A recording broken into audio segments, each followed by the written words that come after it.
à tous, nouvelle semaine, nouvel épisode bien entendu, toujours des news, toujours des audiences et un programme télé, mais cette fois un tout petit sujet principal, ma semaine de télévision.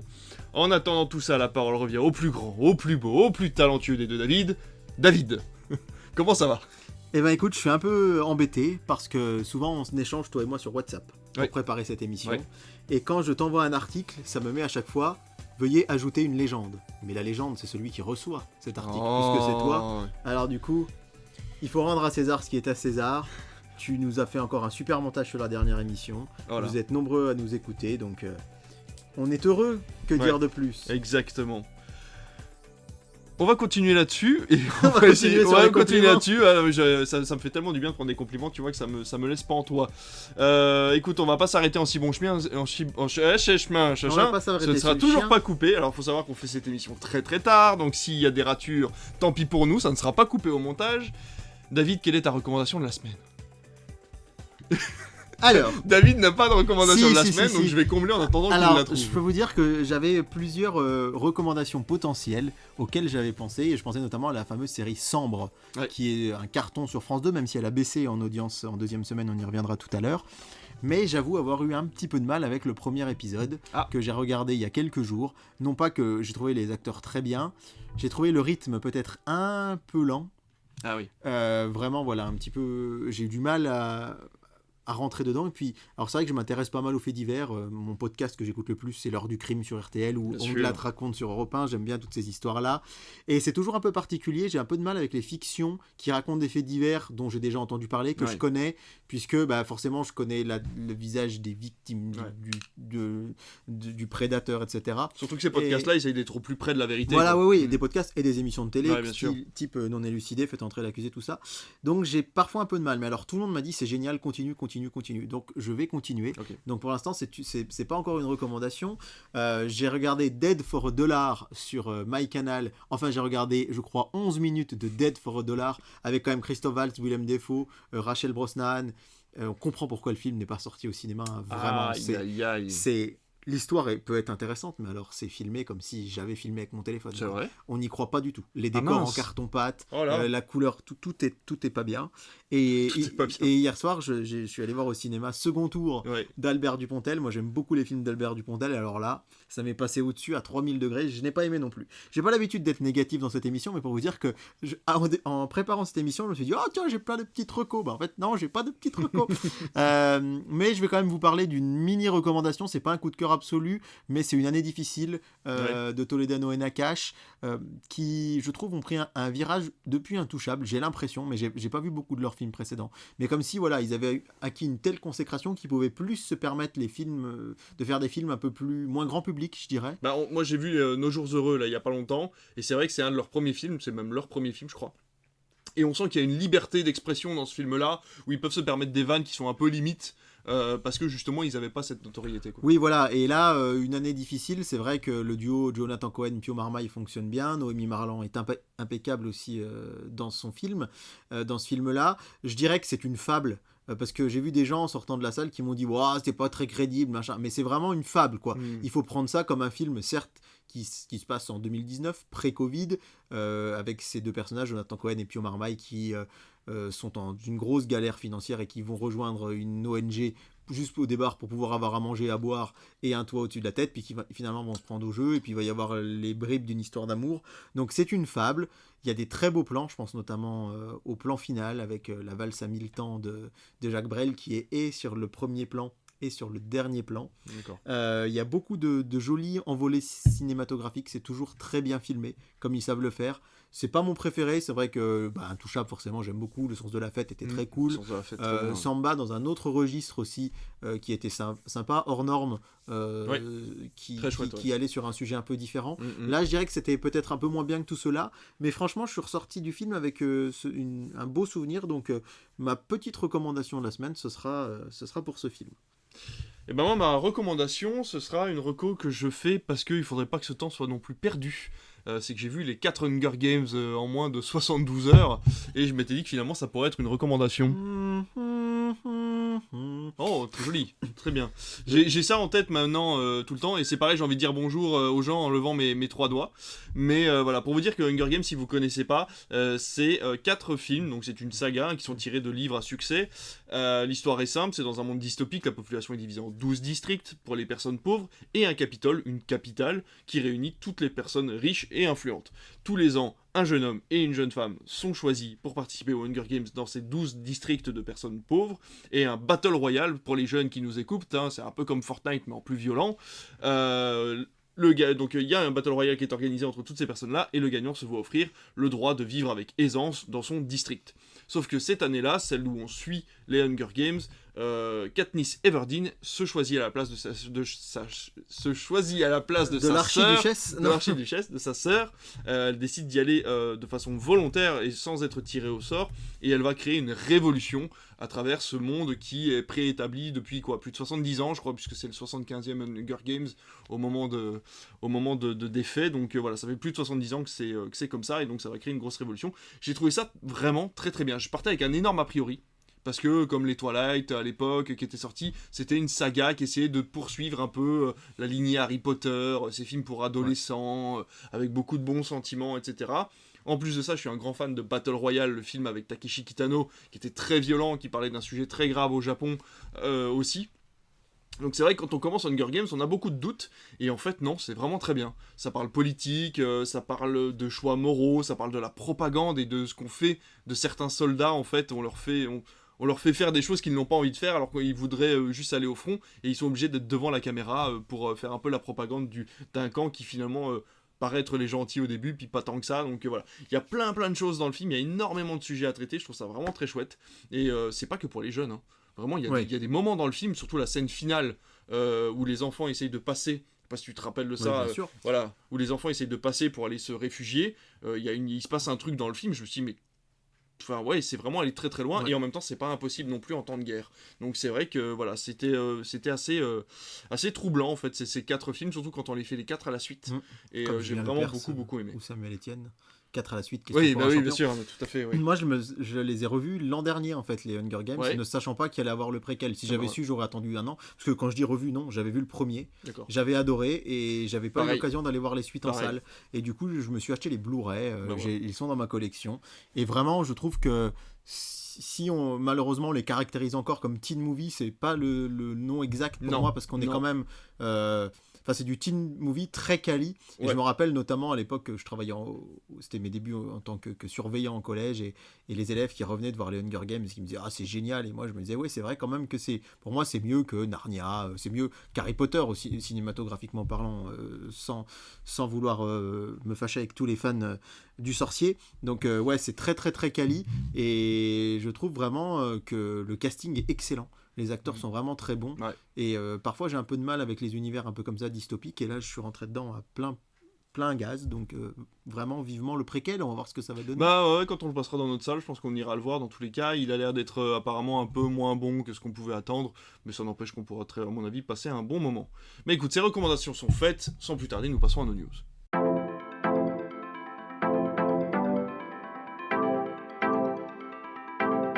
Jeudi, la dernière émission, on a parlé de l'émission de Camille Combal sur TF1, qu'on avait trouvé sympathique, mais en légère demi-teinte, s'il fallait prendre nos deux avis combinés. J'ai regardé la dernière émission, celle de la semaine dernière, à l'heure où vous nous avez écouté, c'était le date d'il y a 2 semaines, et j'ai trouvé ça un petit peu mieux finalement. Je trouvais qu'il y avait un peu plus de rythme, il y avait un peu plus de répartition avec les chroniqueurs, mais là n'est pas la question. J'essaie surtout de te lancer sur le nouveau talk show d'M6. Ouais, alors c'est un nouveau talk show qui devrait arriver sur M6 prochainement. On se souvient, je crois pas que vous vous en souveniez d'ailleurs, mais est-ce que si je te dis, il y a que les imbéciles qui ne changent pas d'avis. C'était un talk show qui avait été lancé par Valérie Damido sur M6, ouais, et qui avait vraiment pas marché du tout. Et donc M6 espère redorer un peu ses audiences qui sont vraiment en grosse baisse depuis 2018. Et visiblement, ce serait Ophélie Meunier, la présentatrice de Zone Interdite, qui était passé par le Tube sur Canal, qui était vraiment mon émission média préférée avec Plus Clair. Ça parlera peut-être aux amateurs de médias qui nous écoutent. Et donc là, visiblement, il y aurait ce talk qui pourrait arriver. Alors, des pilotes ont été tournés un peu dans le plus grand secret, puisque on sait qu'il y aurait des gens autour de la table, mais on ne sait pas exactement qui ce sera. C'est pareil, à quelle case, difficile à savoir. Visiblement, ça pourrait être sur un Access Prime Time du week-end. Donc un peu à l'image de Froufrou ou Union Libre qui était présenté à l'époque où alors Froufrou j'ai pas connu où j'étais tout petit, mais Union Libre j'aimais bien, c'était le samedi à 19h sur France 2 et en fait c'est des chroniqueurs qui venaient de plein de pays d'Europe. Il y avait un anglais, je me souviens de ça, italien, effectivement, et le chroniqueur grec notamment était Nikos Aliagas. Exact. Et c'est vraiment, moi j'avais été hyper surpris parce que sur France Télé, ça. C'était sur France 2 quand il est passé de Union Libre où il était chroniqueur à présentateur sur TF1. C'est vraiment pour moi j'avais pas compris comment le petit grec sympa que je voyais là était devenu à ce niveau là. Donc l'idée c'est un peu la même chose, ça pourrait être une bande de chroniqueurs, peut-être plutôt de chroniqueuses, on sait pas trop si ça, parce que Froufrou c'était pour le coup exclusivement féminin. Ça décortiquera l'actualité de la semaine de manière assez sérieuse mais aussi avec de l'humeur. L'idée c'est vraiment de concurrencer, même si c'est pas sur la même case, mais de concurrencer. Quelle époque, c'est vraiment le carton qu'on n'attendait peut-être pas, parce que Ruquier était très installé en deuxième partie de soirée le samedi. Et donc voilà, les 2 pilotes ont été tournés, ça pourrait arriver peut-être dès le début de l'année, en tout cas avec TF1 qui a son talk maintenant avec Camille Combal et qui aura son talk matinal avec la matinale de Bruce Toussaint. Et ben ça fait quand même beaucoup d'infos, voilà, des talks de tous les côtés. Et voilà, je sais pas quoi en penser. C'est vrai que la case du week-end le samedi sur M6 c'est une case qui est pas trop exposée. Il n'y a pas des gros enjeux financiers comme sur l'Access Prime Time en semaine, donc ça va laisser le temps sans doute à l'émission de s'installer. Mais il va falloir aller chercher un public sur ce créneau-là. Évidemment, M6 dit qu'il veut aller chercher le public visiblement d'Union Libre et de Froufrou. Faut pas oublier que c'est des émissions qui ont disparu il y a plus de 10-15 ans. Froufrou encore plus. Ouais. Donc est-ce que les femmes qui regardaient Union Libre à l'époque ont aussi pris 10-15 ans, les hommes aussi, toutes ces catégories de population qui aimaient ce genre de talk, qui n'en ont pas eu pendant 15 ans, est-ce qu'ils vont y revenir comme ça je sais pas. Mais en tout cas, ils ont déjà un talk finalement, le groupe M6, parce qu'ils ont sur Teva, ils ont une émission 100% féminine. Ouais, mais c'est vrai que sur Teva, donc c'est une chaîne considérée comme médiamat thématique, donc une chaîne du câble. Ils ont même un talk très axé sur la sexualité qui, paraît-il, est assez intéressant. Mais ils avaient aussi le talk de Ruquier sur Paris Première, n'oublions pas, qui avait ce talk-là. Donc c'est plutôt sur des chaînes confidentielles, mais sur les 3 gros mastodontes d'M6, M6, W9 et Sister, pour l'instant, il n'y en avait pas ou pas vraiment. Et donc ça va être la grande nouveauté. J'ai absolument aucune transition pour passer à ma news, donc je vais y aller de but en blanc et vous dire que cette fois-ci je vais vous parler de jeux vidéo, puisque j'ai eu l'occasion de découvrir la nouvelle plateforme de chez Prime Video qui s'appelle Luna. Vous pouvez aller sur le site de Luna, le télécharger sur votre téléphone ou le télécharger sur votre ordinateur. C'est un site internet, tout simplement. Ça fait en partie de Prime Video, c'est-à-dire que si vous avez un forfait Prime Video, vous avez accès de base, alors je crois que c'est un forfait Prime Gaming même qu'il vous faut et pas Prime Video, mais dans tous les cas il vous faudra un forfait pour pouvoir accéder aux 4 jeux qui sont disponibles pour l'instant, dont un qui est en free-to-play puisqu'il s'agit de Fortnite. Pour les autres, il faudra mettre la main à la poche et payer 9,99€ par mois, ou alors passer parfois directement sur l'achat du jeu plein pot, ou alors passer par la plateforme de transition, c'est-à-dire que par exemple vous pouvez payer un forfait Ubisoft Plus pour avoir accès aux jeux du catalogue Ubisoft en plus de votre forfait Prime Video, un peu comme ils le font avec le Pass Warner ou le Pass Paramount Plus, où vous payez en plus de votre forfait Prime pour avoir accès au catalogue, à un catalogue supérieur. L'avantage, c'est que c'est du cloud gaming, donc c'est-à-dire qu'en fait vous ne jouez pas directement sur votre support. Ça vous permet de jouer sur votre téléphone à Batman Arkham Knight, à Assassin's Creed Valhalla ou à ce genre de choses. Si votre téléphone est équipé du Bluetooth, ce qui est à peu près 99,9% des téléphones smartphones maintenant, vous pouvez y brancher une manette et à ce moment-là jouer sur votre écran de téléphone à vos jeux préférés en comptant, on va dire, un forfait Prime plus entre 10 et 15€ par mois pour pouvoir avoir accès à une grosse partie du catalogue. J'ai pu voir par exemple qu'il y avait les Yakuza, qu'il y avait les Assassin's Creed, on peut jouer, il me semble, à Destiny 2 par exemple, ce genre de choses, directement sur un téléphone. Ça ne concerne qu'une petite partie de la population. C'est clairement là pour concurrencer la plateforme jeux vidéo de Netflix qui est accessible depuis l'application iOS ou Android de Netflix, à savoir que Netflix crée ses propres jeux ou rachète des jeux pour que vous puissiez les stocker sur votre système et votre support, alors que là on est encore une fois sur un système entièrement en cloud gaming. Donc voilà, c'est une petite news, je trouvais ça intéressant parce que finalement tout le monde essaie de se placer sur un peu tous les terrains, et finalement on voit que c'est un truc tout bête, mais finalement Twitch appartient à Prime, appartient à Amazon. Rien n'empêche Netflix finalement de lancer son propre réseau social qui va lui permettre encore une fois de créer un espèce de réseau gigantesque où on ne parlera que de Netflix via le réseau de Netflix ou que de Twitch. Alors j'ai entendu un économiste il y a quelques jours parler d'un sujet très intéressant qui disait qu'en fait on sent vraiment les gens gronder du fait de la hausse de prix des plateformes. On voit de plus en plus de personnes regarder de la VOD, comme Pluto TV par exemple, c'est-à-dire des chaînes gratuites.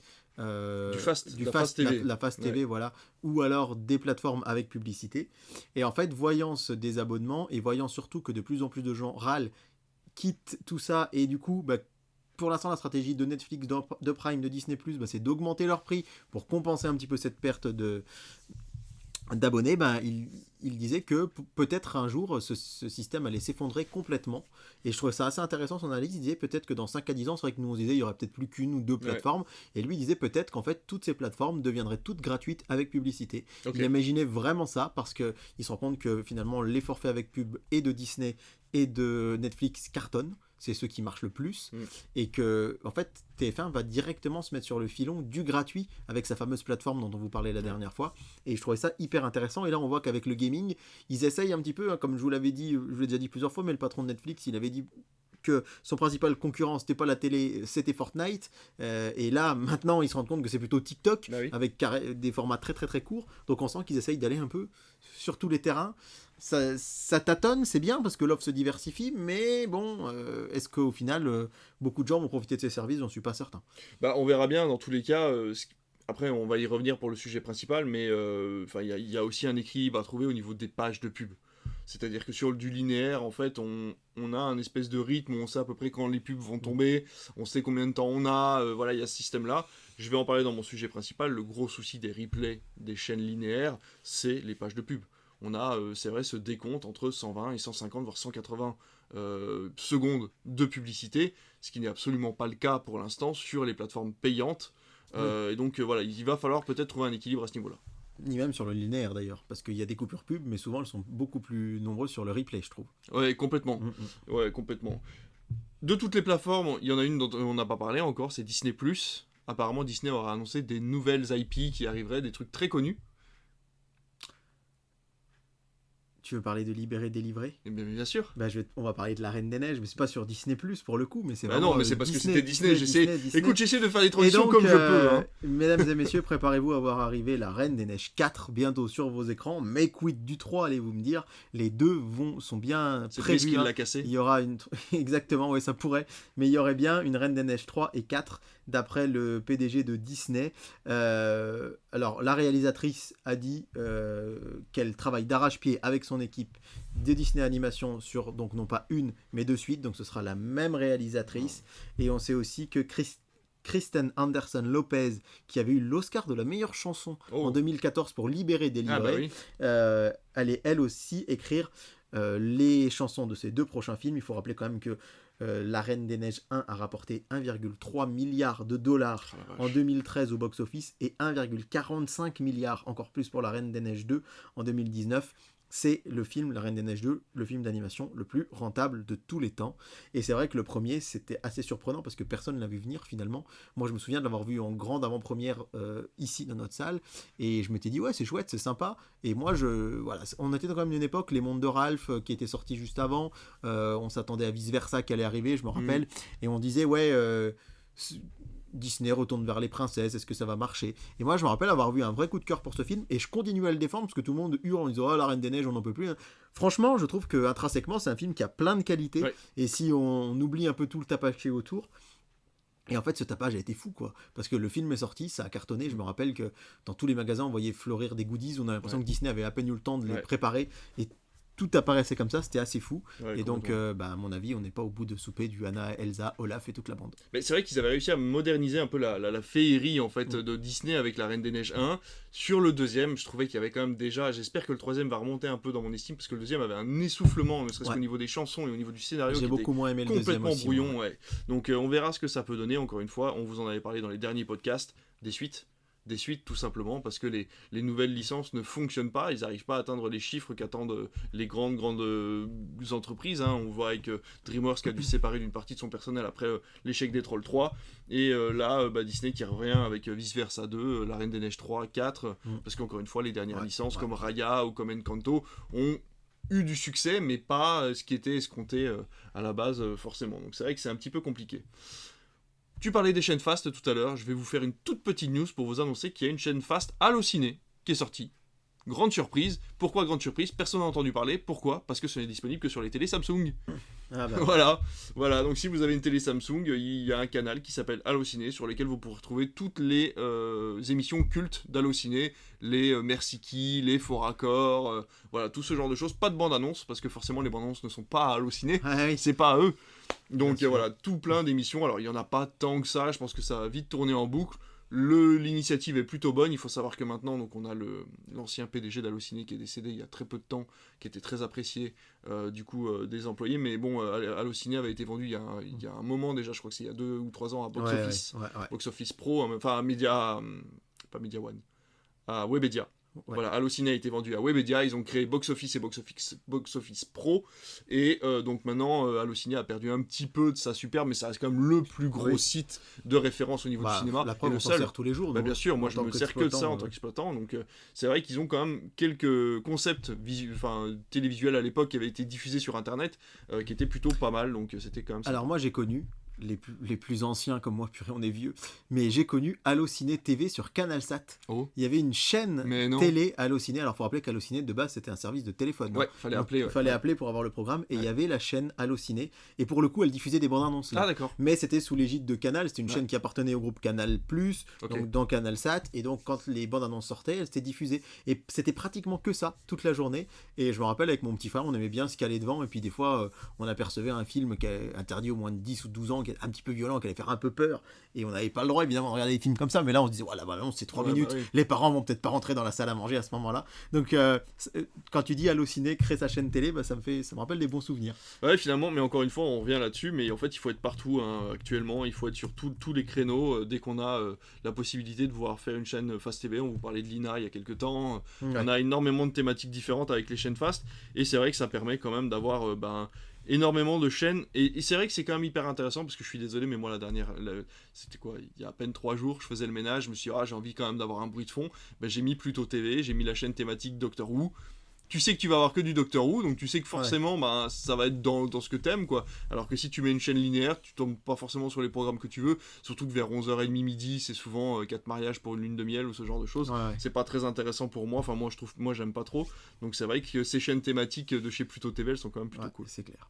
Allez, vas-y, donne-nous les audiences radio, mon cher David. Alors les audiences radio, s'il y a bien une salve qui est attendue, c'était celle-là, puisque ça y est, on a les audiences de la rentrée, seulement des 2 premiers mois de septembre-octobre, mais elles étaient hyper attendues par beaucoup de monde, parce qu'il y a quand même beaucoup de chambardements. Et le premier renseignement, c'est que France Inter reste la première radio de France, la radio du groupe public qui avait dépassé RTL il y a quelques années maintenant, et en fait ils sont seuls en tête, loin devant. RTL a beau faire des grandes affiches avec marqué « Nous sommes la première radio privée de France », il n'empêche que voilà, France Inter est loin devant. Et France Inter est loin devant sur quel créneau? Déjà sur sa matinale, avec Léa Salamé qui cartonne. C'est plus de 3 heures de programme quand même. Ouais, c'est ça. Et c'est vrai que, Léa Salamé qui avant faisait surtout l'interview politique de 7h50, mais qui maintenant est dans toute la matinale, ça cartonne. Et le 9-10h aussi, qui est écouté par 1,25 million d'auditeurs, c'est énorme, c'est une hausse de 137 000 curieux, nous dit le journal Le Parisien, qui décortique pour nous ses audiences avec un article de Kevin Boucher, l'excellent journaliste Kevin Boucher, que je vous invite à suivre sur les réseaux sociaux. Et puis de 18h à 20h, vous avez la bande de Charline Vanhoenacker, qui avant était en quotidienne face aux grosses têtes. On n'a pas trop compris pourquoi ils ont été déplacés au dimanche soir, parce que ils marchaient de mieux en mieux. Et surtout, ils étaient sur le point de titiller les grosses têtes. Ça aurait pu être historique, parce que les grosses têtes sont en tête depuis 1976 sur cette case radio. Qui est en repos forcé par son médecin depuis quelques jours, du coup. Oui, tout à fait. Et donc, il n'y a pas eu d'émission dimanche, je crois. Mais en tout cas, ça cartonne. Ça, c'est pour ce qui fonctionne bien sur France Inter.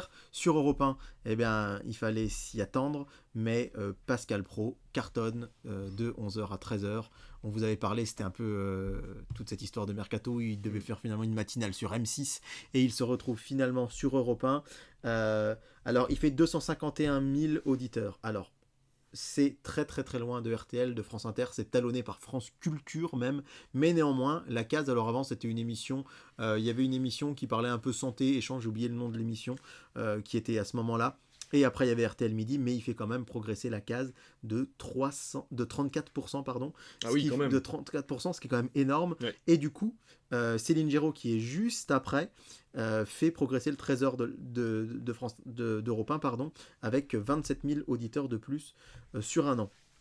Carton aussi pour Jérôme Chapuis sur France Info, qui a succédé à Marc Fauvel et qui a vraiment une matinale portée par 672 000 auditeurs. France Info n'a jamais été aussi proche de RTL. Et RTL, ce qui marche le mieux sur RTL, eh bien, c'est le Julien Cellier avec RTL Bonsoir, le soir, avec notamment Alex Vizorek et Marc-Antoine Lebrec, qui sont les nouvelles recrues humoristiques qui fonctionnent très bien. Donc ça fonctionne bien. Les grosses têtes qui du coup ont repris du poil de la bête, n'ayant plus vraiment de concurrence en face. Par contre, ce qui ne marche pas, j'ai bien aimé l'idée du Parisien de nous présenter ça marche et ça marche pas. Et la plus grosse catastrophe, c'est la perte sur Europe 1, moins 30% pour Sophie Davant. Ah oui. Sophie Davant, ça ne marche pas. Sophie et les copains. Alors je sais pas si tu as déjà entendu parler de cette émission, mais pourquoi Sophie et les copains? Parce que les initiales c'est SLC. Et SLC, c'est les initiales de Salut les copains. Salut les copains, c'est l'émission avec un grand E emblématique d'Europe 1 dans les années 60. C'est cette émission qui a permis de découvrir Sheila, Claude François, Johnny Hallyday. Il y avait un magazine d'ailleurs. Et qui avait un magazine, Salut les copains. Et du coup, Sophie et les copains, ça fait les mêmes initiales, mais ça fait pas les mêmes audiences, puisqu'il y a que 76 000 personnes qui l'écoutent. Donc ça, c'est difficile. Sur Europe 1, par contre, on a quand même une petite progression de Dimitri Pavlenko avec sa matinale.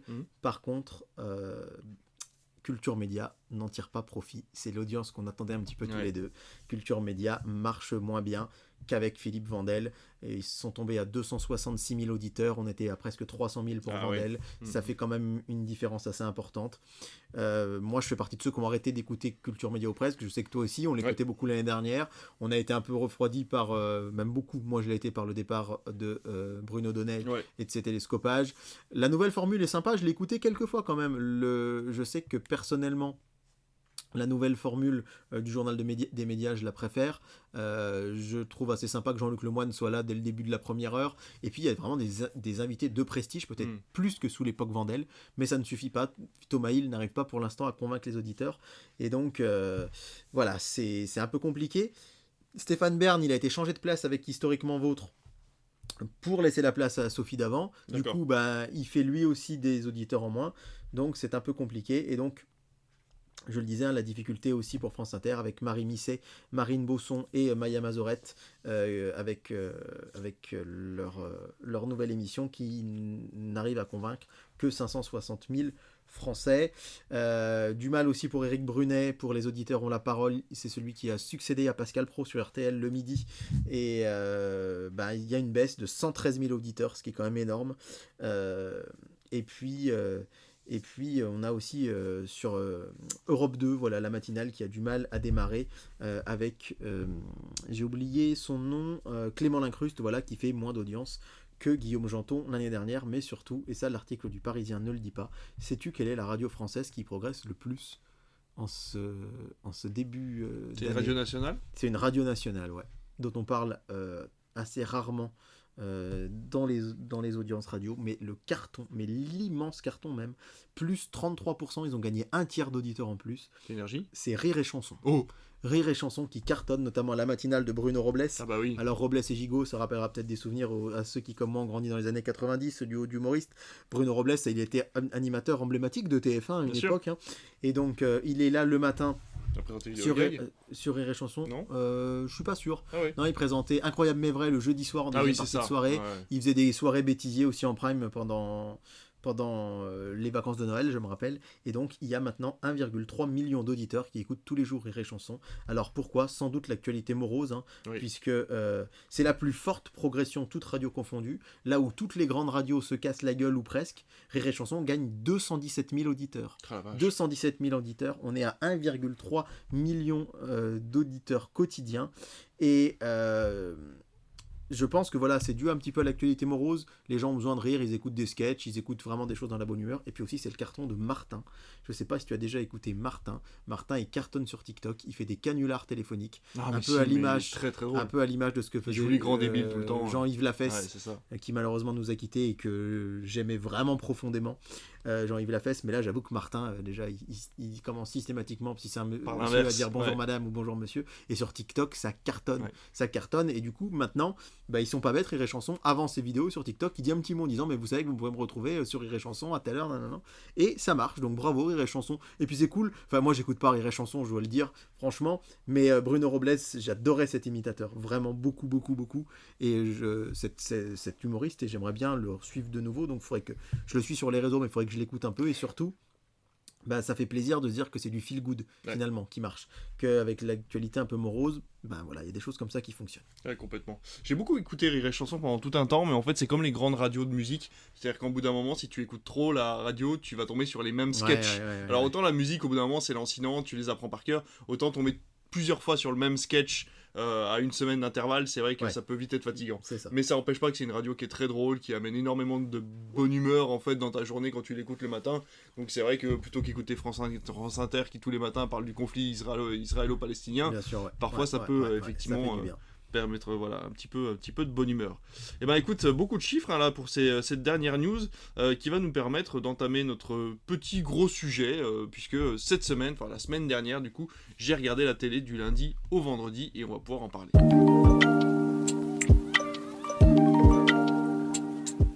Le sujet de la semaine qui n'en est pas vraiment un, finalement c'est toi qui m'as donné l'idée, tu t'es dit tiens c'est quand même bizarre, t'as regardé la télé toute la semaine, tous les soirs t'as regardé un programme différent sur une chaîne différente du lundi au vendredi, ça pourrait être sympa d'en parler. Et c'est vrai que c'est une super bonne idée, je vais vous donner mon avis sur tout ce que j'ai pu regarder à la télé en direct ou en replay, et puis vous dire que finalement la télé c'est peut-être pas si mal, ou vous dire que finalement il faudrait peut-être que vous vous arrêtiez la télé et qu'on aille tous sur YouTube, mais en tout cas, le lundi j'ai commencé par... Super Papa, tout à fait, avec Michael Youn, un téléfilm de Noël créé par TF1 pour leur période de Noël. Michael Youn, Jennifer, la chanteuse, et également Virginie Hoc. Donc voilà, c'est l'histoire de ce monsieur qui a perdu sa femme, on avait expliqué. Il part avec son fils en vacances de neige, parce que c'est un monsieur qui est très sécurisant, il est très sécurisant pour son fils. Dans un accident de voiture. Exactement. Donc il aime bien la sécurité et en fait en voulant bouger la prise de son sapin de Noël, il se prend un coup de jus et il arrive à écouter ce que les adolescents, uniquement les adolescents, ont en tête. Il arrive à écouter leurs pensées et je pourrais vous dire que j'ai bien aimé. Mais c'est pas vraiment le cas, parce que le scénario n'est pas du tout allé du côté où je pensais. Je trouve que le personnage de Michael Youn met énormément de temps à comprendre ce qui lui arrive, et à surtout en tirer profit. Surtout qu'on a déjà vu un peu ce genre de choses. Ça peut paraître un scénario original, mais comme le disait, je sais plus quel journaliste télé, en fait, c'est un peu attendu. Et le fait qu'il mette très longtemps à piger ce qui lui arrive, c'est vraiment... En fait, il pige ce qui lui arrive, mais il n'en prend pas conscience, c'est-à-dire qu'en fait il est vraiment là, il continue à écouter les gens et il continue à parler par-dessus alors qu'il sait que la personne n'est pas en train de parler devant lui, quoi. Donc c'est vraiment dommage, il y a ce scénario qui bloque en fait et qui n'avance pas vraiment. Ça aurait pu durer ne serait-ce parce qu'en fait c'est en deux parties, ça a duré jusqu'à 22h30, 23h, ça aurait pu durer jusqu'à 21h30, 21h45, ça aurait largement suffi, 45 minutes un épisode en fait, tu vois. Ouais, alors comme ça commençait à 21h15, ça aurait peut-être fait juste si c'était arrêté à 21h30. Pardon, plutôt vers 22h15, enfin on s'est compris quoi. Mais voilà, alors, mais par contre le gros point fort de ce film ça a été Virginie Hoc. Elle m'a fait mourir de rire. Elle est géniale, elle est vraiment géniale, elle est vraiment très très drôle avec les chachas. Voilà, j'ai vraiment trouvé ça très très drôle. Donc voilà, c'est le gros point fort de la série. Je trouve que Jennifer joue pas si mal en plus. Mais j'ai été très agréablement surpris. Elle était plutôt crédible dans ce rôle-là. Complètement. En plus, alors Michael Youn, pareil, il joue pas mal. Oui, il est bon acteur. bien, pour une fois, il est pas dans l'exagération, Ouais. il est pas dans l'humour exagéré. Il crie pas. Les ados jouaient pas tous hyper bien. Les ados jouaient pas tous hyper bien. Son fils jouait pas trop mal. Ouais. Sa copine là, c'était pas mal aussi, mais c'est vrai que certains ados étaient un peu en deçà. Donc voilà, pour le lundi soir, Super Papa. On peut vous le conseiller parce que ça reste un téléfilm de Noël et que c'est bonne ambiance, mais c'est vrai que c'est pas celui qu'on vous conseillerait en premier. Et tu sais quoi, ce que je te propose, c'est que quand tu m'as dit ce que tu as regardé à la télé, je donne les audiences du soir en même temps. Ah, mais vas-y, dis-moi. Comme ça, on va faire d'une pierre deux coups. Carrément. Lundi soir, donc 13 novembre, en tête, c'est L'amour est dans le pré, 4 138 000. Puis Sambre, on vous l'a dit, 3 millions 7, ça a marché très fort. Un peu moins lundi 20, on y viendra juste après, mais par contre, c'est un carton en replay. C'est la série la plus streamée de l'histoire de la plateforme France.tv. Super Papa n'est que troisième, mais que troisième quand même avec 3 millions de téléspectateurs. C'est pas si mal. Et plutôt un bon esprit sur les réseaux sociaux. Moi, j'avais tweeté à ce sujet et j'ai plein de fans de Jennifer qui sont venus me retweeter. Mon analyse, c'est la même que la tienne, c'est que c'est un téléfilm de Noël. Voilà. Comme au moins c'est en France avec des acteurs français, donc c'est ce qui différencie de ce qu'on a l'après-midi, mais c'est vrai que c'est sans doute pas quelque chose de mémorable. Moi, ce que j'ai beaucoup apprécié en tout cas, c'est effectivement Virginie Houck, c'est Jennifer, c'est Michael Youn, c'est vraiment le jeu des acteurs, et il y a eu des vannes qui ont bien marché, l'humour était sympa. Et puis ce côté, finalement, tous les ados veulent être en couple, mais le seul couple qui est stable, c'est le couple de deux lesbiennes. Oui, donc j'ai trouvé ça finalement de montrer que les hétéros galèrent, mais pas les lesbiennes. Donc ça montre aussi que tous les couples peuvent avoir des facilités ou des difficultés. Donc j'ai trouvé ça vraiment intéressant. L'esprit de famille, seulement 1,2 million sur France 3. On sait que la case cinéma du lundi sur France 3, c'est un peu compliqué. Et notre duel de blockbuster est remporté par W9. Indiana Jones et le Temple Maudit à 906 000 devant Avengers à 848 000. Voilà pour les audiences de ce jour-là avec Thomas N'Gijol. Je ne sais pas si vous êtes fan de Thomas N'Gijol, mais qui ferme la marque sur ses stars avec seulement 150 000 téléspectateurs. Il est un peu clivant, ce Thomas avec N'Gijol. Son dernier spectacle. Moi je l'aime beaucoup, mais il est un peu clivant. Le mardi, j'ai regardé sur M6 La France a un incroyable talent. Alors spoiler, il ne l'a pas regardé cette semaine, puisqu'à l'heure où on enregistre, quoique La France a un incroyable talent est sans doute terminé. Oui, alors pour vous dire, voilà, il n'y aura pas de spoiler, parce que tout ce qu'on vous dit, encore une fois, on enregistre le lundi, donc je vous parle de la semaine dernière. Et là on enregistre le mardi ce soir. Enfin, c'est bientôt mercredi d'ailleurs. Voilà, c'est bientôt mercredi, donc voilà. Mais pour vous dire qu'on a toujours une semaine de retard sur ce qu'on vous dit, donc voilà, on essaie de trouver une solution par rapport à ça, mais pour l'instant, contentez-vous de ça, c'est déjà pas mal. Donc, le mardi, pas ce mardi dernier, le mardi d'avant, j'ai regardé La France a un incroyable talent. J'avais jamais regardé cette émission. Je pense que je n'avais de ma vie jamais regardé La France a un incroyable talent.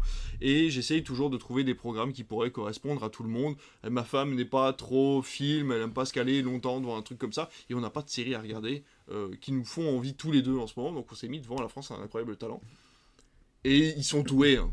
Ils sont doués, les monteurs et les producteurs de La France a un incroyable talent, parce qu'ils ont réussi à me tirer des larmes, ils ont réussi à me faire rigoler, ils ont réussi à me faire waouh, c'est très bien produit. C'est très bien voilà, c'est très bien fait. Les 4 jurés sont vraiment adorables, que ce soit Hélène Ségara, Marianne James, merci. Donc voilà, ils sont tous les 4, ils sont vraiment en osmose, ça fonctionne très bien.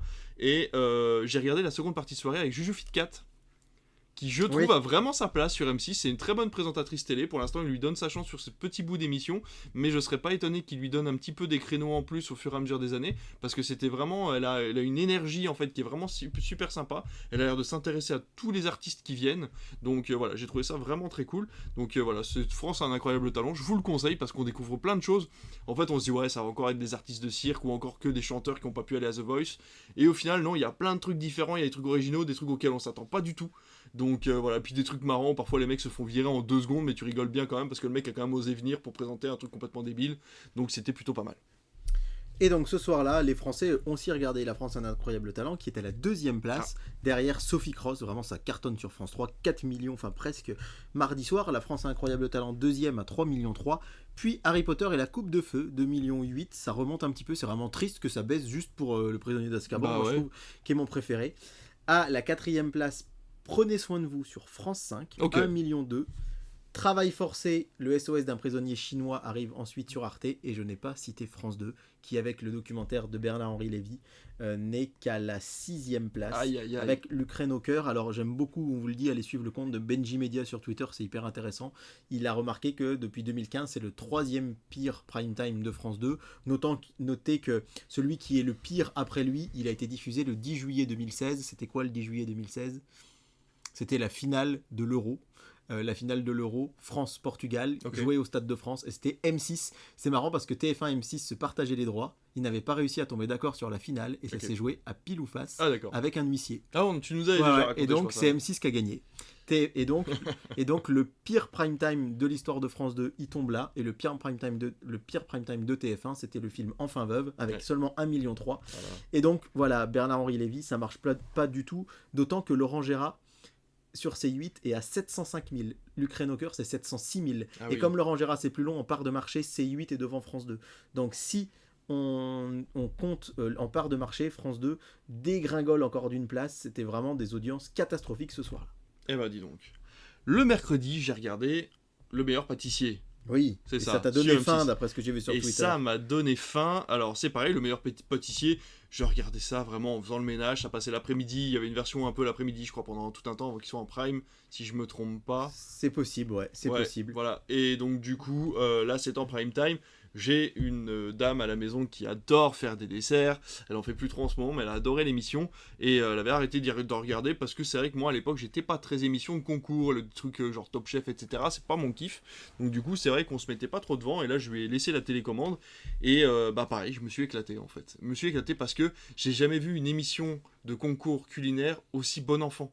C'est très très good vibe, ils sont tous les uns avec les autres, ils s'encouragent les uns les autres, même s'ils savent qu'il y en a un qui va perdre, ils sont pas du tout en concurrence, ils se tiennent la main, ils sont vraiment au taquet. À un moment, du coup, il y a eu une surprise, c'est qu'en fait, ce qu'ils savent pas, c'est que quand il y a un perdant, il passe dans une partie du jardin faire une émission en plus à côté où il peut essayer de récupérer sa place s'il bat d'autres personnes qui ont perdu au fil de la saison. Et donc il y en a un qui a réussi à revenir dans l'émission, vraiment en tant que concurrent principal. Et du coup ils étaient tous super contents de le retrouver. On était presque à la Starac en mode on n'est pas concurrent quoi. Donc j'ai trouvé ça vraiment très chouette. Les desserts donnent vraiment envie. Les mecs ont des idées de folie, vraiment d'associer des goûts et des couleurs qui sont vraiment terribles. Donc j'ai adoré Le meilleur pâtissier. Je vous conseille de regarder ne serait-ce qu'une fois. On peut prendre l'émission en cours, c'est vraiment très bien fait parce qu'en fait on va s'attacher aux personnages au fur et à mesure, enfin aux concurrents au fur et à mesure. On n'a pas besoin de débarquer comme ça, c'est hyper simple. La première recette, c'est une revisite. La deuxième recette, c'est du copier-coller, mais il manque des ingrédients et c'est aux concurrents de les deviner. Et le troisième, par contre, c'est champ libre, c'est-à-dire qu'il y a une thématique et ils doivent créer quelque chose, quoi. Donc c'est vraiment hyper simple à comprendre. Et à la fin de l'émission, et ben, du coup, il y en a un qui s'en va et puis il y en a un qui gagne un tablier d'immunité. Tu es abonné aux deuxième place, puisque le meilleur pâtissier est voilà. deuxième. Les Invisibles sur France 2 en tête dans les audiences de mercredi soir à 4,2 millions. Le meilleur pâtissier 2,1 millions. Et New Amsterdam, troisième place, toujours sa peine avec 2 millions.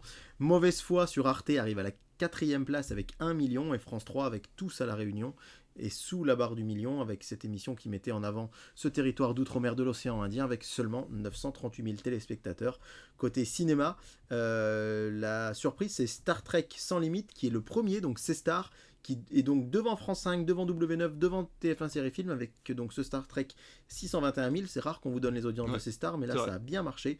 Et puis King Kong sur Sister, c'est plus compliqué, hein, seulement 3% du public il fait 3 devant heures. la version de Peter Jackson. Ils ont failli être battus par Gulli avec Sur un air de Noël. C'était le téléfilm de mercredi soir.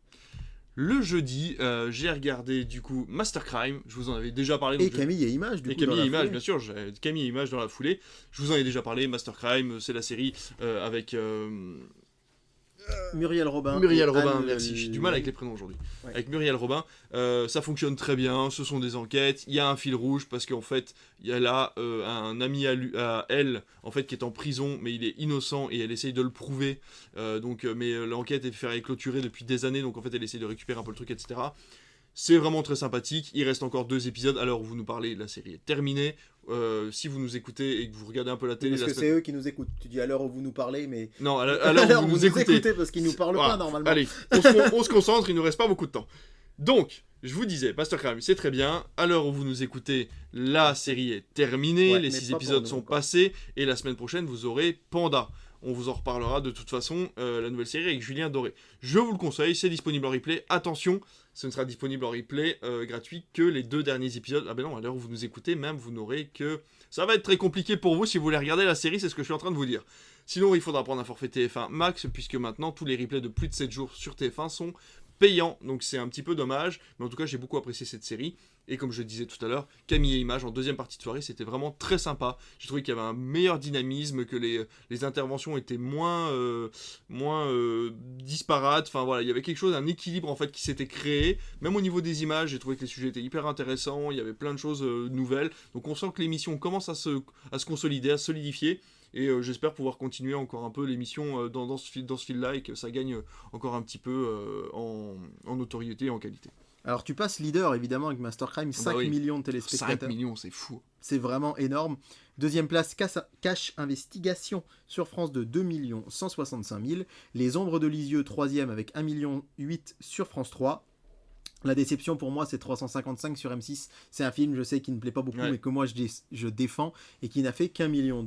Puis vient Y'a que la vérité qui compte sur C8, un petit peu en baisse, mais quand même encore 900 000 téléspectateurs, juste devant Taxi 2 sur TMC. Star Wars à 650 000, c'était l'Empire contre-attaque sur TFX, juste derrière Les Maîtres du Feu sur France 5, donc ça se maintient. Toujours une audience correcte pour la saga Star Wars. Le mariage de mon meilleur ami sur Chéri 25, 408 000 téléspectateurs. Et puis après, on descend dans le bas du classement avec les Trésors de Casse à la dernière place sur RMC Découverte, seulement 195 000 téléspectateurs. Je reviens là-dessus, mais je sais plus si c'était mercredi soir en deuxième partie de soirée ou jeudi soir en deuxième partie de soirée, mais il y a eu l'émission, c'était le jeudi soir. Il y a eu la toute première émission qui s'appelle Un chef au bout du monde. Ça devait être la deuxième aussi. C'est la deuxième ? Oui. Ah, j'ai pas vu la première. Ils ont commencé en même temps que Camille et Images. Ok, j'ai rien dit. Donc du coup, c'était la deuxième. Ça s'appelle Un chef au bout du monde. C'est avec Philippe Etchebest et il part toujours dans un endroit très lointain pour apprendre les secrets de la cuisine des peuples qu'on ne connaît pas forcément. Là, il était parti aux Marquises. Et c'était vraiment très intéressant. On sent qu'il y a une production énorme au niveau de la qualité des images. Lui il raconte un petit peu en voix off ce qu'il a vécu avec des très belles phrases, etc. Donc c'est très doux, très poétique. Oui. Et en plus de ça, il apprend vraiment une cuisine qu'il ne connaît pas. Il goûte des trucs, parfois il dit que c'est pas bon. Il va aller goûter des trucs, il va associer des choses en fait dans ce qu'il va cueillir là où il est. Il va associer des choses qu'il connaît avec des choses qu'il ne connaît pas pour créer une nouvelle cuisine qu'il va pouvoir faire goûter aux autochtones, etc. Donc c'est vraiment très chouette. J'ai beaucoup apprécié cette émission. Elle est encore disponible quelques jours. Par contre, attention, et je vais en parler maintenant, j'en ai déjà parlé en début d'émission, faites attention aux pubs. C'est-à-dire qu'à chaque fois que vous allez arrêter, si vous arrêtez l'émission, vous venez de finir une pub, vous arrêtez l'émission parce que vous devez faire autre chose. Si vous reprenez l'émission, vous reprenez 180 secondes de pub dans la tronche. Ça m'est arrivé l'autre fois parce que je venais de commencer un programme et mon téléphone a sonné. Mais vraiment, ça faisait faire peut-être 8 secondes. J'ai mis pause. J'ai coupé. Et quand j'ai relancé, j'ai eu le droit au même tunnel de pub et j'en pouvais plus. Et c'est terrible. Et alors, je me souviens il y a quelques années, quand ils ont inventé les replays, ce qui se passait, c'est que les players étaient tellement mal foutus qu'on se retapait des pubs. Vu qu'il n'arrivait pas à lancer le programme, se retapait les pubs. Et parfois, à l'infini, tu avais des pubs comme ça pendant 3-4 minutes. Et impossible de lancer le programme. Donc c'était très compliqué. Donc voilà, c'est le seul défaut que j'aurais à trouver au replay que j'ai regardé cette semaine. C'est pas le problème des programmes, mais le problème des pubs. Encore une fois, c'est du gratuit. Donc on peut pas forcément l'excuser, mais y trouver une raison. Mais c'est vrai que c'est quand même très compliqué de se prendre quasiment 3 minutes de pub dans la tronche alors qu'on est en train de regarder un replay et pas du linéaire. C'est sûr, et il paraît que le ton de Philippe Etchebest est très très différent de celui de Cauchemar en cuisine. Ah mais complètement, il est très calme, il est très calme, et puis surtout il se livre. Il est vraiment ouvert aux gens qu'il va rencontrer, parce qu'il sent qu'il est dans l'inconnu, et que c'est ces gens-là qui vont lui apprendre des choses. Et voilà, ce moment en Marquise où en fait ils font un espèce de barbecue à l'étouffée, en fait qui prend plusieurs heures avec de la pierre de lave, etc. Il est vraiment, il participe, tu vois, il creuse, etc. C'est vraiment très très sympa, j'ai passé un excellent moment. On passe au vendredi. Le vendredi, j'ai regardé forcément la... Je dis une bêtise, pardon. Tu as bien vu la première émission, parce que pour l'instant, il n'y en a qu'une qui a été diffusée. Ah, c'est ça. Mais elle a été diffusée pas cette semaine, la semaine dernière, face au premier numéro de Camille et Images. Voilà. C'est ça, donc c'est moi qui avais une semaine de décalage par rapport à la diffusion du programme. Le vendredi, j'ai regardé la Star Academy, et j'ai adoré. J'ai adoré, quel show. Mais alors attention, non, je vous parle de la Star Academy, celui qui est passé vendredi dernier. Donc pour vous dire que la Star Academy c'est toujours aussi bien, je me suis vraiment bien amusé. Les chanteurs jouent, les chanteurs chantent tous quasiment très bien. Il y a quelques petites, mais c'est normal, ils sont jeunes, ils sont là pour apprendre aussi à danser, à chanter. C'est un très très bon divertissement. J'ai trouvé l'émission un petit peu en dessous de ce qu'on avait pu voir la semaine d'avant. Je trouvais que vraiment la deuxième émission était au top du top. Là cette troisième prime time était un petit peu en dessous au niveau du rythme, au niveau des invités. Les chanteurs qui étaient là, James Blunt qui est le parrain de l'émission, avait l'air complètement largué, le pauvre garçon. Patrick Bruel qui était vraiment très sympa. Ils ont invité Soul King Alors Soul King, il a fait Soirée Mentes, vous savez, il a fait l'espèce de remix de Soirée Mentes, enfin voilà, c'était un petit peu ridicule, mais dans l'ensemble l'émission se tient bien et j'espère que voilà, ils vont se maintenir au niveau des audiences parce que c'est vraiment une très très bonne année. Oui, alors pour les audiences, c'est aussi un petit peu en dessous, et là ça flirte avec la barre des 3 millions. On est sur une moyenne à 3 59 000, c'est très très très loin derrière Astrid et Raphaël, hein. On vous en parle la dernière fois, 5 millions 4 quand même pour Astrid et Raphaël, ça cartonne. La Star Academy est deuxième quand même avec 3 millions. C'est vrai que sur les cibles, c'est pas terrible non plus, donc ça fait un peu peur pour la suite. Alors 6 semaines l'année dernière, ça avait cartonné, est-ce qu'il fallait passer directement à 12? C'est pas certain, enfin, d'ailleurs ça risque d'être réduit, enfin ça a été un peu réduit. Donc voilà pour les audiences de ce vendredi soir pour les deux premières chaînes. Ensuite on avait Arnaque sur M6 1,5 million, Notaire Inconnu sur France 3 1,3 million, puis c'était Garde à Vue sur France 5 951 000, et à noter un bon score pour Matrix Résurrection qui est quand même à 650 000 sur TMC, sachant que c'est pas l'épisode préféré des fans de la saga. Effectivement, je vais te laisser continuer avec le samedi et le dimanche puisque je n'ai pas regardé la télé sur ces jours-là. Enfin, j'ai regardé la télé, mais pas la télé linéaire. Donc, que s'est-il passé finalement le samedi ? Je crois que dimanche, tu as quand même regardé le Grand Prix de Las Vegas. Oui, on va y revenir. Alors, écoute, donne-nous les audiences de samedi. Samedi soir, France-Gibraltar, c'est le record de buts pour l'équipe de France. Moi, le précédent match, j'étais devant, j'étais tout petit. C'était en 95, j'avais 8 ans. Et mon papa m'avait dit d'aller dormir avant la fin du match. Mais la France avait battu l'Azerbaïdjan 10-0. Et donc là, France-Gibraltar, la France a gagné 14-0. C'est le plus grand écart de l'histoire de l'équipe de France. Et je vous avais dit qu'il y avait quand même de l'enjeu sur ce match parce que, non pas un enjeu sportif, mais le fait que d'habitude, quand la France affronte de toutes petites équipes, TF1 demande à l'UEFA que le match soit à 18h. Ouais. En général, les France-Andorre, France-Luxembourg. Et là, ils ont décidé de le laisser quand même en prime time. Je pense que l'idée n'a pas été mauvaise puisque 5,7 millions et 28,5% de part de marché, c'est moins que les autres matchs, mais quand même. C'est déjà pas mal. Et puis, la courbe d'audience monte parce que les gens, voyant, tiens, 7-0, moi le premier, je regardais pas le match le soir, je regardais Good Omens sur Amazon Prime, et ma mère qui était chez des amis m'envoie, oh là là, t'as vu, il y a 7-0, et du coup, entre deux épisodes, je dis, je vais mettre quand même, et là, pourtant, je suis fan de l'équipe de France et je suis beaucoup de matchs, et finalement, j'ai regardé le match jusqu'au bout, et j'ai vu la fin des 14 buts, donc 5,7 millions, ils ont bien fait, bonne recette publicitaire, même si en face, 100% logique, fait encore son record d'audience, 3,6 millions, et il semblerait que cette émission soit amenée à durer. Je suis désolé de te dire ça, mais là, il y a quelqu'un qui a partagé une capture d'écran tout à l'heure avec 100% logique et des sapins de Noël sur le plateau. Donc normalement, l'émission ne devait pas revenir pour l'instant. Mais vu le carton d'audience, il semblerait que ça continue. Moi, j'adore les émissions de logique, mais c'est un peu frustrant quand on ne trouve pas. Ah bah oui, c'est ça. Mais c'est pour ça que en fait, l'ambiance avait l'air très bonne. Mais alors, toutes les questions que j'ai vues, ça m'a frustré. Alors en plus, sur les réseaux, ils diffusent l'énigme, mais ils mettent pas le temps. Ils mettent pas le même timing que ce qu'ont eu les invités pendant l'émission. Alors du coup t'as 10 secondes pour deviner un truc que tout le monde a eu 2 minutes ou 3 minutes à deviner, et c'est vrai que du coup c'est compliqué. Meurtre à Albi, 3ème place, 3 millions pour les rediffusions de Meurtre à, mais bon, ça continue d'être quand même très haut. Échappée belle sur France 5, 4ème, 1 million. Eiffel, la guerre des tours, 970 000 sur Arte, ce qui fait que notre bonne vieille M6 est à son numéro de place, à la 6ème place avec Lone Star, 900 000 téléspectateurs. Jusqu'à quand on va aller comme ça avec Lone Star, c'est compliqué. Et à noter le carton de Sister avec Il était une fois Noël qui fait 400 000 téléspectateurs et qui place Sister à la 8ème place. Il y a quand même 18 chaînes derrière Sister, donc comme quoi les téléfilms de Noël en prime ont de beaux jours devant eux. Et là tu as raison, dimanche matin j'ai regardé, alors je me suis levé très tôt. Et je savais pas en fait du coup que c'était le premier Grand Prix à Las Vegas, tu me l'as appris. Je ne savais pas qu'il y avait de Grand Prix d'ailleurs ce jour-là, tu me l'as appris aussi. Enfin c'est plutôt ma télé qui me l'a appris parce que j'ai allumé Canal, je me suis mis sur En Direct comme je l'ai fait toute la semaine. Et j'ai trouvé ce fameux Grand Prix. Et je me suis dit, ça serait quand même bête de passer à côté. Je vais lancer ce Grand Prix de Las Vegas. Il restait quelques minutes, on était sur les 10 derniers tours en gros. Et c'était super chouette. Il y a une tension qui s'est créée directement parce qu'en fait, ils filment ça très bien. Ouais. Et en fait, il y a eu un espèce de trio de têtes. Qui s'est battu sur les 10 derniers tours.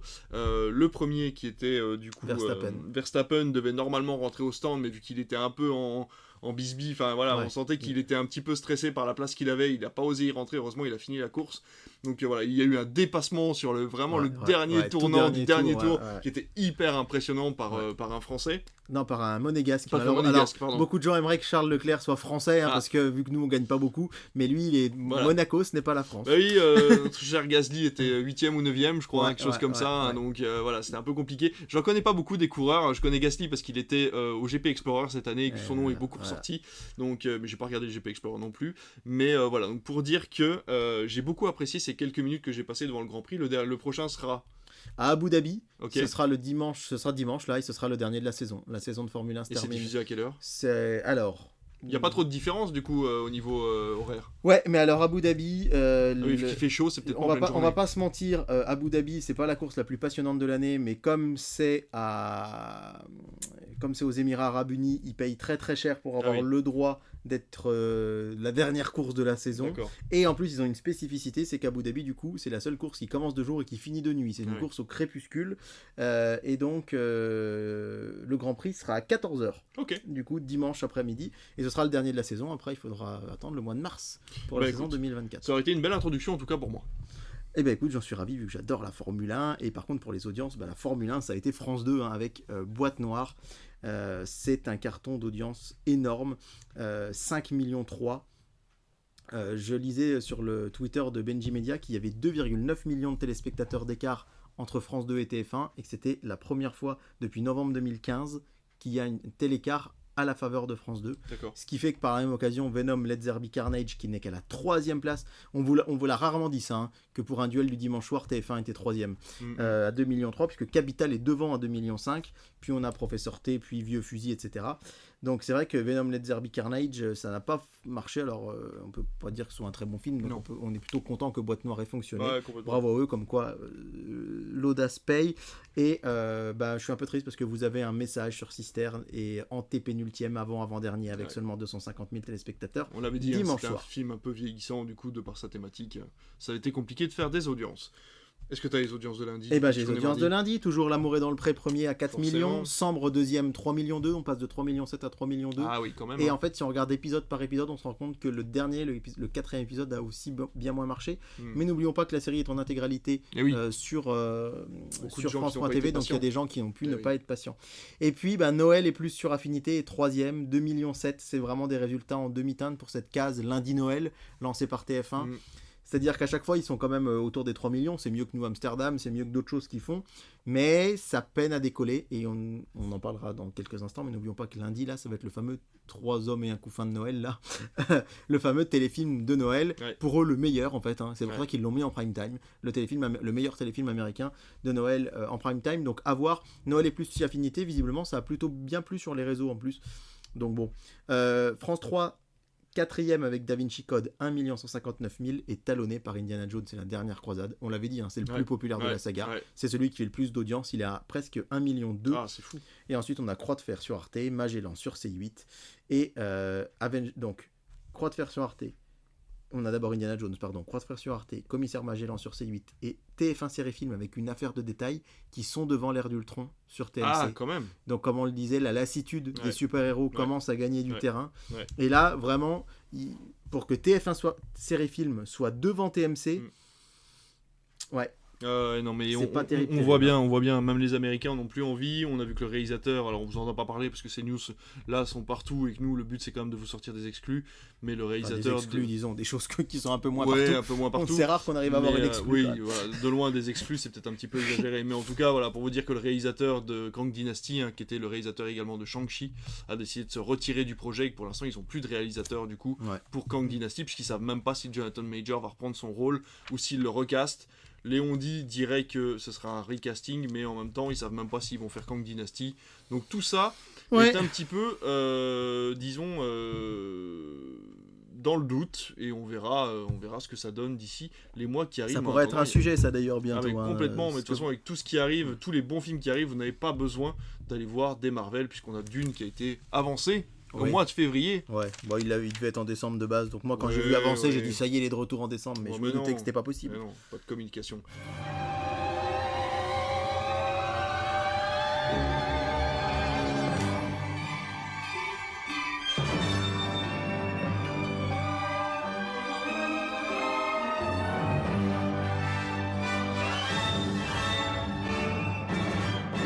Alors le programme, qu'est-ce que ça raconte là mon cher David? Ça raconte assez vite fait que samedi on aura la Starac face à 100% logique Meurtre en Guadeloupe, attention cette fois-ci, c'est un inédit. Du rugby sur Canal, Toulouse, Clermont, toujours 911 Lone Star. Alors on en est qu'aux épisodes 10 à 12, hein. Il y en a 18, donc M6 n'est pas au bout de creuser. Sur C8, en inédit, le spectacle d'Olivier de Benoît, Le Petit Dernier. Je vais vous conseiller d'aller vers Culture Box, parce que d'habitude c'est du cinéma le samedi soir, et là c'est le Galax Symphonie. C'est un concert symphonique qui reprend que des musiques de films de science-fiction. Mais non. Et je trouve ça génial en prime time sur la TNT. Ah oui.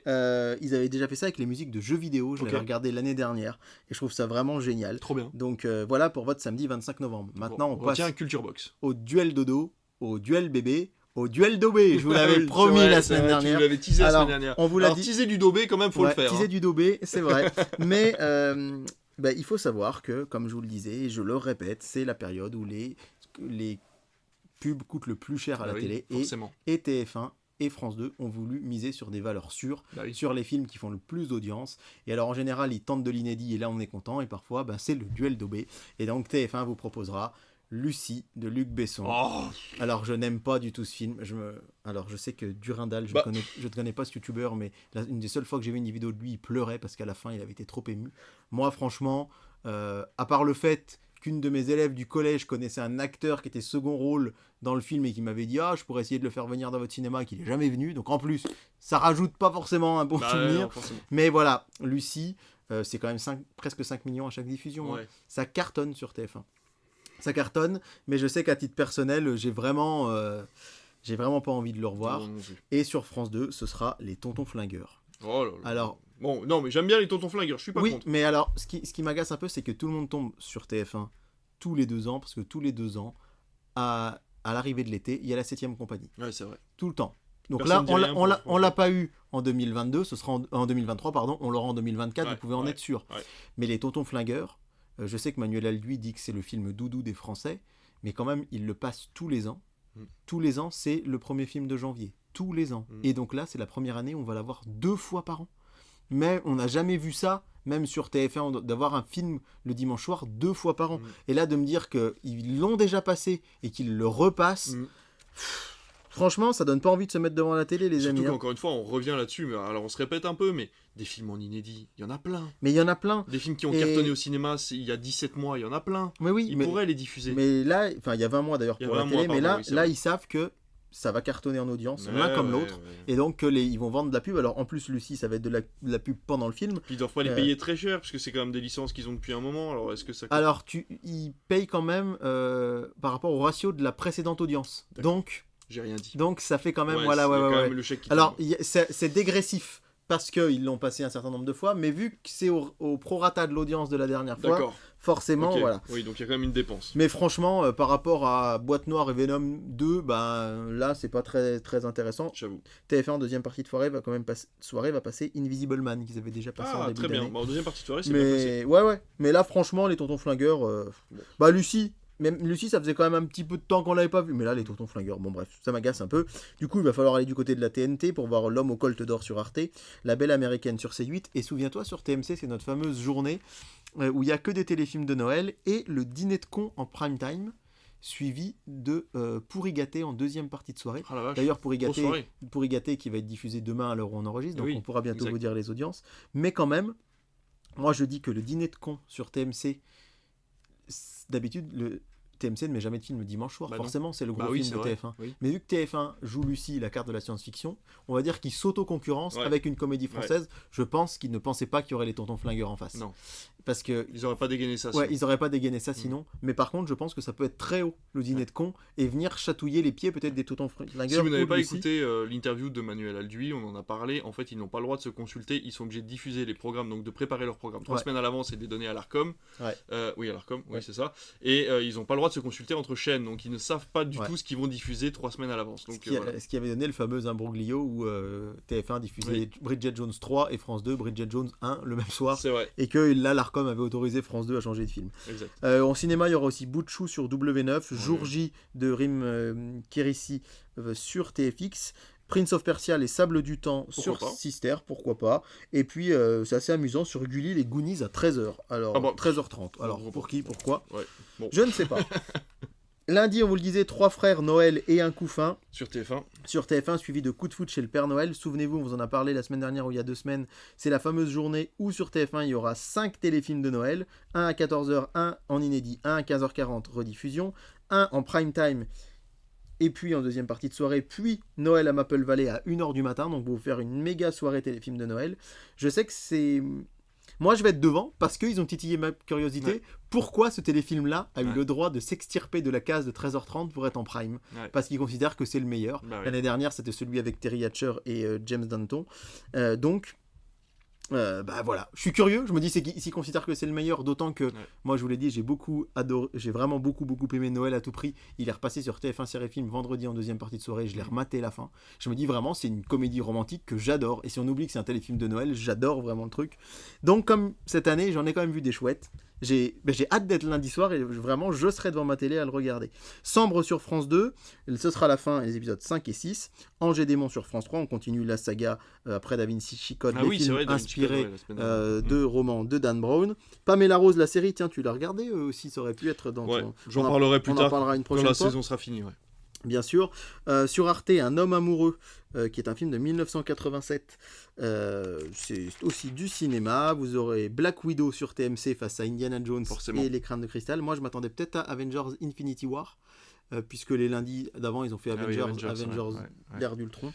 Mais c'est que c'est beau, c'est très porteur Infinity War. Alors est-ce qu'ils vont le laisser déjà sur TMC se le garder pour les vacances pour plus tard, mais c'est vrai que mais surtout que Black Widow arrive avant, donc c'est vrai que chronologiquement, c'est peut-être plus intéressant. Ils auraient même pu nous mettre Captain America Civil War du coup. Oui, mais vu que bref, on sait que on va pas commencer à chercher. Et d'ailleurs vendredi soir j'ai regardé un morceau d'Iron Man 1 sur Paris Première. Oh, dis donc. Et donc ça veut dire que M6 ils n'ont plus les droits de tous les Marvel, sauf, je pense, d'Iron Man 1 et de l'Incroyable Hulk. Ah oui, ils ont gardé les anciens, ceux d'Universal. Ouais, parce que même Iron Man 2, du coup, c'est TF1 qui l'a récupéré. Souvenez-vous, il l'avait passé en prime, donc je pense qu'ils ont que les 2 premiers. C'est marrant, ça. Palais Royal sur TF1, série film. C'est vraiment pour les emmerder, tu sais. Je sais pas, mais... vous aurez toutes les suites, vous aurez pas les premiers. En tout cas, mardi, il est de retour, Harry Potter sur TF1. Bien sûr. Mais on pensait que c'était que ce serait que les 4 premiers. Ce soir, au moment où on enregistre, il y avait Grèce France. Et bien là, il y aura bien Harry Potter et l'Ordre du Phénix. Donc ça veut dire que jusqu'à Noël, on va avoir les 8. En deuxième partie de soirée, on a toujours La Brea, cette série américaine en inédit, en clair, mais qui passe quand même très tard. Donc je pense que... Je sais pas ce que ça vaut. Je sais pas ce que ça vaut non plus. Je serais assez curieux, mais... Le titre est bizarre. Oui, déjà, c'est vrai que le titre est bizarre. Les super pouvoirs de l'océan sur France 2, je trouve ça cool quand même qu'on ait des documentaires animaliers en prime. France 2 le fait régulièrement. La case arrêt essai de Canal+, ce sera le principal. Avec Roche Dizem. Sur M6, évidemment, la France a un incroyable talent. La comédie presque érotique sur C8, Les Galettes de Pont-Aven, ça a pas très bien vieilli, franchement. Pendant le confinement, elle était repassée sur je sais plus quelle chaîne, j'avais regardé, je me suis dit, ouais, bon. Dick Neck sur TFX, alors super. Ça. Ah bah là, intemporel. Ça devrait parler peut-être à certains. Sur Énergie 12, on a enfin moi ça me parle en plus. On a Hurricane sur Énergie 12. Alors ça c'est un film catastrophe dans tous les sens du terme. J'en avais vu un extrait un jour et bref. Sur Sister, Noël au Palais Royal. Alors là pour le coup c'est vraiment les téléfilms de Noël ancienne génération, ceux que j'aime pas trop. Vraiment oh là là, on va au palais. Oh bah tiens, et je tombe amoureux de l'assistante, du photographe, etc. Mais pour trouver de l'inédit, il faudra aller sur Gulli, puisqu'il y aura les Bouche-Trous. Oh, j'adore les Bouche-Trous, c'est trop mignon. C'était sorti à l'ouverture des ciné. C'était sorti à l'ouverture des ciné. D'ailleurs, j'ai un ami, je sais pas pourquoi je raconte cette anecdote, qui m'avait dit vous allez passer le film là il habite dans une ville à côté de chez nous, il l'avait loupé. C'est le nouveau dessin animé, c'est les Toulous. Et moi je comprenais pas de quoi il me parlait. Si les Toulous, ça a l'air super bien. En fait, c'était les Bouche-Trous. J'ai ma Bouche-Trous, au moins ça veut dire quelque chose. Si vous avez l'occasion, regardez les Toulous, ça veut rien dire. Mais regardez pas les Toulous, vous trouverez pas. Mais ça sera donc en prime time le 28 novembre sur Gulli à 21h05. Et puis on vous le dit pas souvent, mais sur la chaîne L'Équipe, il y aura les super flics de Miami de 1985. Il y a aussi du cinéma sur la chaîne L'Équipe. C'est bon de le noter. Mercredi soir, New Amsterdam qui continue, saison 4, épisode 17 à 20. Courage TF1, on y est presque. Sur France 2, Boomerang. Alors c'était un téléfilm qui avait bien marché sur l'agression sexuelle, mais il avait été diffusé il n'y a pas très longtemps, donc je me dis il est déjà de retour. Du foot sur Canal, Arsenal Lens, ça risque de pas mal fonctionner. Arte vous donne rendez-vous avec Christian Bale avec Rescue Down de 2006, qui raconte, je crois qu'il joue un soldat qui se fait abattre pendant la guerre du Vietnam ou un truc comme ça. Je l'ai jamais vu, mais c'est curieux de voir un blockbuster un peu sur Arte à cette heure-là. Toujours Mongeville bien sûr sur C8. 21h Média sur TMC, c'est pas mal, hein, par Julien Belver qui va décrypter un peu comment les médias traitent l'actualité. Il fait ça 2 ou 3 fois par an et c'est assez sympa. Pour que Noël brille à nouveau sur Gulli, évidemment un film d'horreur, non. Sur C-Star U571, c'est un film de guerre des années 2000, bah oui, de 2000. Aussi du cinéma avec Burnout de Yann Gozlan sur l'équipe. Et sur Sister, Ghost Rider. Waouh. Encore un Marvel dont M6 a les droits. Oui, voilà, ouais, enfin, moi je le comptais même pas lui, mais effectivement, t'as raison. Mais bon, bien joué, t'as raison. Ça fait partie du deal, hein. Les bons comme les mauvais. Et moi, si je devais regarder un film mercredi, je serais sur RTL 9, qui va diffuser La Momie. Mais La Momie version Brendan Fraser, ça c'est vraiment, c'est vraiment les films de l'enfance. Panda, tu le disais, jeudi 30 novembre, sur TF1. J'ai hâte, la bande-annonce me donne vraiment très envie. Ouais, j'ai hâte. Je pense que je vais regarder si je suis... je serai peut-être devant ma télé, même si nous recevons un arbitre de foot, mais il sera peut-être parti à cette heure-là. J'ai hâte de voir ce que ça va donner, ou en tout cas je le verrai en replay. Sinon, vous pourrez retrouver Marseille sur M6 en Ligue Europa, et c'est un peu curieux parce que jusqu'à présent les matchs étaient diffusés sur W9, et comme ils marchaient très fort, on fait un petit saut chez la grande sœur. Il y a que la vérité qui compte sur C8. Tendre et saignant sur W9, c'est un film inédit en clair. Inédit sur W9, c'est pas bon signe, hein. C'est qu'il n'avait pas marché en salle, et qu'M6 on n'a pas voulu, surtout qu'il sera en face de Taxi 4 sur TMC et de l'excellent Spy sur TFX. J'adore Spy aussi, mais c'est vrai que là il commence un petit peu à le diffuser, rediffuser, rediffuser. Ça fait déjà passé cette année en plus. Ça fait peut-être beaucoup. Et à noter une très belle soirée sur RTL 9, je suis désolé, je vous en parle souvent, mais vraiment ils ont des soirées cinéma super cool, puisque vous aurez Captain Phillips avec Tom Hanks, et en deuxième partie de la soirée, Fury. Donc c'est pas le biopic sur Nick Fury, hein, mais c'est le film avec Brad Pitt. Et enfin, vendredi, La chanson secrète sur TF1. Tiens, toi qui perds du linéaire, ça pourrait te plaire si tu as l'occasion, parce que c'est assez bien fichu. Par Nikos, par Nikos, ouais. On aura toujours Astrid et Raphaël. C'est pas lui qui chante, hein, mais... Non, mais par contre, il avait été une fois... La chanson secrète, c'est une personnalité qui s'assoit dans un fauteuil et il ne sait pas qu'en face de lui vont venir des personnes de sa famille, proches, c'est ça, des stars lui chanter une chanson. Et Nikos a été pris un jour à son propre piège.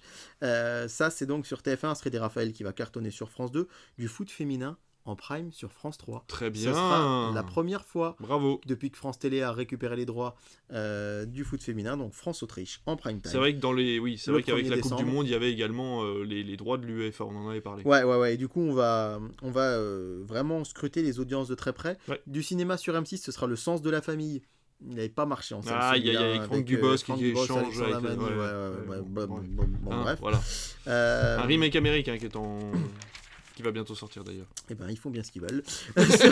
Sur TMC, Fast and Furious Hobbs & Shaw. J'adore. Alors, pour du cinéma, le vendredi soir, Hobbs & Shaw, voilà, c'est... Passe un bon moment. C'est assez surprenant de le voir déjà arriver ici. Il était passé sur TF1. Il était passé sur TF1, il l'avait juste avant la sortie de Fast and Furious 10. Et sur Gulli, qui veut la peau de Roger Rabbit. Oh, bah dis donc. Et ce sera la conclusion de ce programme. Un film qui ne peut être que parfait, puisqu'il est sorti comme nous sommes sortis de nos mamans en 1988. Je l'aurais pas dit comme ça. La même année. Voilà. On est sortis de nos mamans, il faut le dire. Hein. D'ailleurs, on va sortir de ce podcast et sortir de ce cinéma où on enregistre à plus de minuit. Il est plus de minuit, puisqu'on a enregistré vraiment en dernier recours. Vous pourrez avoir des anecdotes inédites sur cette soirée qui a duré éternellement et qui nous a obligés à faire ce podcast très tard. En tout cas, ce podcast, il est maintenant terminé. On vous souhaite une bonne soirée, une bonne journée, une bonne ce que vous voulez. Suivez-nous sur les réseaux, suivez-nous sur Twitter, Instagram, et surtout, donnez-nous votre avis sur le podcast. Et surtout, à partir de la semaine prochaine, même si là on a commencé avec le vendredi 1er, on arrive dans les programmes de décembre. Donc les prix des pubs vont encore augmenter.